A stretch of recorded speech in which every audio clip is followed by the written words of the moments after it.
Hello everyone इंग्लैंडर पर आनटी video आपलोक नमस्कार जनाइছোঁ।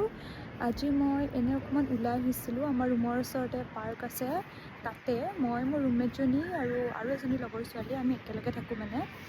তো ইয়াতে মানে কি হয়, ইংলেণ্ডত এটা বস্তু ভাল, মোষ্টলি পাৰ্কছবোৰ ফ্ৰী এণ্ট্ৰি থাকে।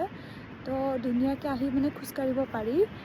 আৰু আজি ৱেডাৰটো বহুত ধুনীয়া হয়, যদিও ৰ'দ দি আছে, বাট তেনেকুৱা গৰম নাই বাৰু, ঠাণ্ডাই হয়, কাৰণ ইয়াৰে ৰ'দটো গাত নালাগে।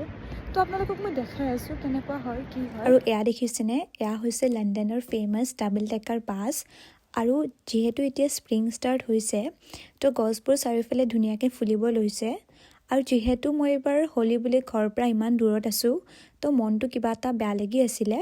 কিন্তু ইয়াতে গৈ মনটো অলপমান পাতলি গ'ল, কাৰণ চাৰিওফালে ইমান শান্তি আৰু বতাহত ইমান ধুনীয়াকৈ গছবোৰ লৰচৰ কৰি আছে আৰু চৰাই চিৰিকটিৰ মাত চাৰিওফালে, মানে কিবা এটা ভাল লাগি গ'ল।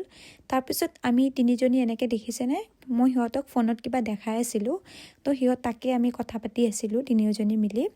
আৰু ইয়াতো ধুনীয়াকৈ ফুলবোৰ ফুলিছে। আৰু আপোনালোকে যদি মোৰ এনেকুৱা ভিডিঅ'বোৰ চাব বিচাৰে তেতিয়াহ'লে কমেণ্ট কৰিব।